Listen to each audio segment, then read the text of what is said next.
Olá, queridos, graça e paz, seja muito bem-vindo a mais um estudo de GDC e nós vamos começar com o nosso devocional do dia, que hoje fala sobre o design de Deus.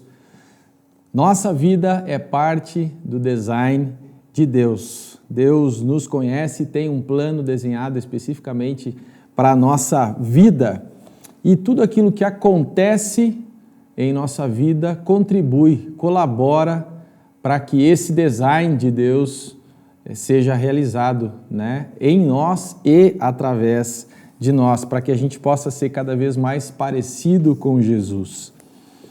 O devocional lembra que esse chamado de Deus veio quando Ele nos convidou para se unir a Ele, nesse processo. E esse chamado foi pessoal. Por causa do nosso pecado, nós não teríamos como viver isso de uma forma inculpável, Porém, Deus nos perdoou, Deus nos justificou, nos limpou e nos convidou para viver esse chamado, esse propósito desse design, desse plano perfeito que Ele tem para as nossas vidas. Nós somos glorificados porque a completude dele, do Pai, habita em nós. E um dia nós estaremos com Ele. Então, esse convite para que nós possamos nos unir a Ele e cumprir a vontade dEle em nossas vidas, nos tornando a sua imagem, a sua semelhança, vivendo esse propósito para as nossas vidas. E no estudo GDC dessa semana está o texto que abre o devocional de hoje. Ele está lá em Romanos 8, 29. O texto diz assim: pois aqueles que de antemão conheceu, também os predestinou para serem conformes à imagem do seu Filho, a fim de que ele seja o primogênito entre muitos irmãos. Esse versículo está dentro do contexto de Romanos, está nos mostrando que Deus tem o controle e o comando das nossas vidas. Você consegue descansar nessa verdade de que Deus está no controle da sua vida? Nada daquilo que nós vivemos acontece por acaso, Tudo faz parte desse plano perfeito, conforme o devocional nos lembra hoje, desse design de Deus para as nossas vidas. E nós fomos feitos, para esse relacionamento pessoal com o Pai. Ele nos chamou para algo que é único, que é pessoal. Ele nos chamou de uma forma muito especial para viver esse chamado. Você lembra? Você lembra desse dia, do momento em que você reconheceu esse chamado, que você disse sim para Jesus?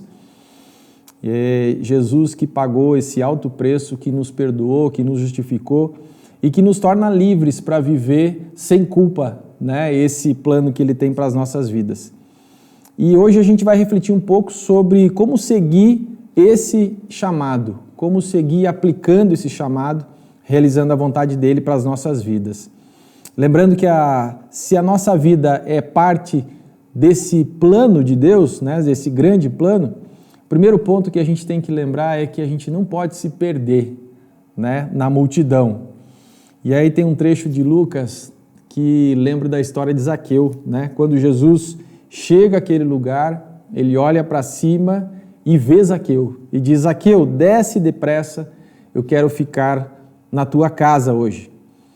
Eu não sei, talvez você, contextualizado com a realidade de que somos hoje mais de 8 bilhões de pessoas e que a maioria dessas pessoas não vive a realidade de um amor perfeito, verdadeiro, talvez a gente possa estar sendo rotulado por essas pessoas, de uma forma que nos deixa diminuídos, que nos coloca à margem, que nos faz sentir sozinhos, ninguém dá atenção para as lutas que nós estamos passando. É uma realidade que pode estar acontecendo, contigo. E é interessante que Deus nos une como igreja, nos leva a caminhar com um grupo de pessoas para viver esse mesmo propósito, essa mesma direção, Só que Ele faz isso de uma forma individual. Mesmo sendo muitos, envoltos num propósito, Ele considera a nossa individualidade, Jesus não viu Zaqueu como mais um no meio daquela multidão por onde ele estava passando, mas ele enxergou a necessidade do coração de Zaqueu. e como ele tinha um tempo separado para se importar, se interessar com aquilo que realmente importava. Importante a gente lembrar que em meio a essa multidão de pessoas, aonde você está, Deus vê o seu coração, Ele se importa contigo, né? E o importante é que nós estejamos firmados naquilo que a palavra dele nos diz, de quem nós somos, quem Deus é e quem nós somos, filhos e filhas amadas, né? E nós sabemos que Ele nos ama de um jeito especial. Pergunta de checagem para você. Você lembra da primeira vez em que se sentiu visto e percebido por Jesus? E como você faz para ver e ouvir Jesus em meio à multidão? Primeiro ponto, então, não se perca, né, na multidão. Segundo ponto, a sua vida é parte de um grande plano de Deus, quando nós vamos para onde Ele quer nos levar. O texto de Mateus nos lembra aqui da grande comissão, né? Vão e façam discípulos de todas as nações, batizando-os em nome do Pai, do Filho e do Espírito Santo. O convite de Jesus é para avançarmos, para seguirmos adiante, para irmos, né? É um grande movimento constante de ir adiante, né?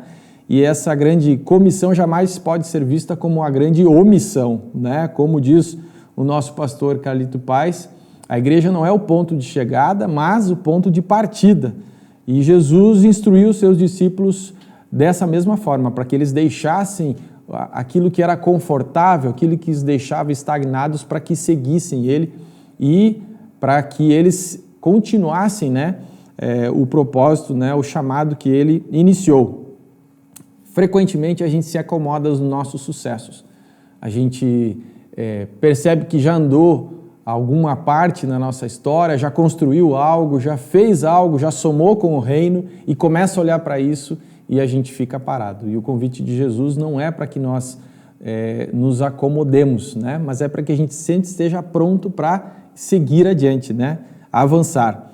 Quando a gente acha que está tudo bem, o mais difícil é a gente voltar a sair dessa zona de conforto. Quando a gente fica muito confortável, a gente pode acabar resistindo a esses convites que Deus tem para que nós continuemos avançando. E aí eu deixo essas duas perguntas para você. Existe algo hoje que você precisa lutar para que possa priorizar o ID que Jesus te convidou? E o que você pode fazer para não duvidar das boas intenções do seu bom Pai? E por fim, se a nossa vida, né, é parte desse grande plano de Deus, o nosso convite é para que sejamos um acesso à luz e à vida. João 1,4 diz, nele estava a vida e essa era a luz dos homens.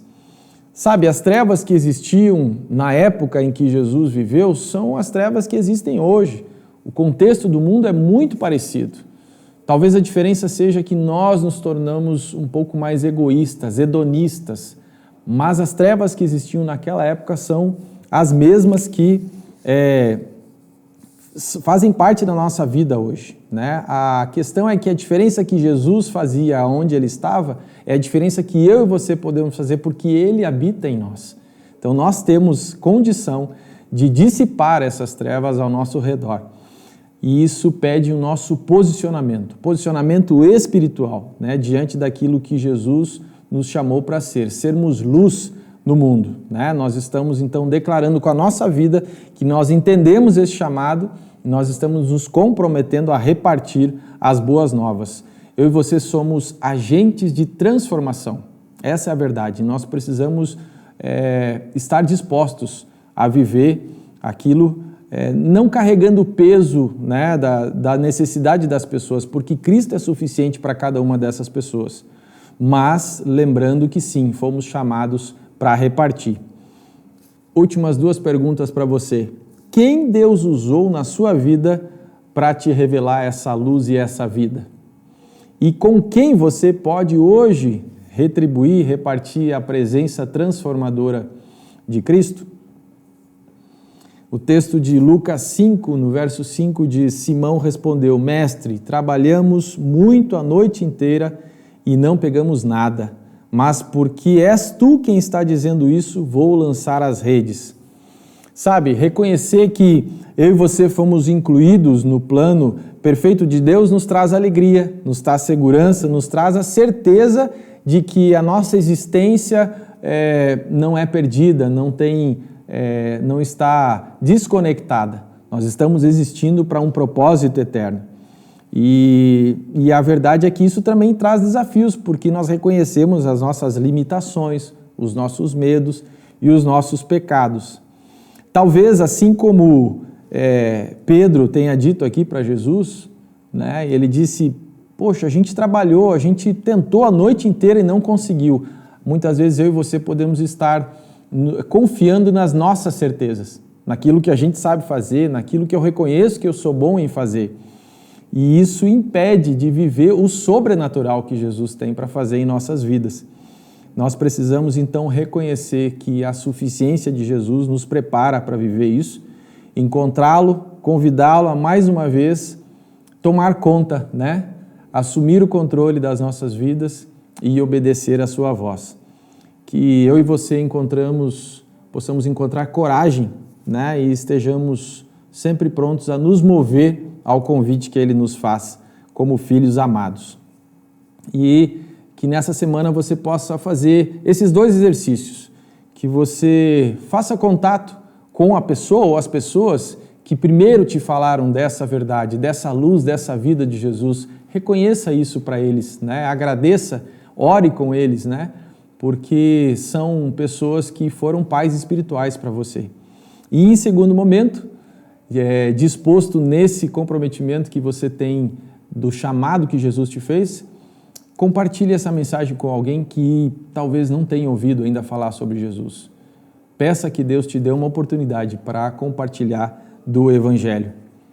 Se você chegou até aqui e ainda não está conectado em um dos nossos GDCs, está aparecendo um QR Code aqui na tela para você se integrar, para você ser parte dessa família. Amém? Que Deus te abençoe.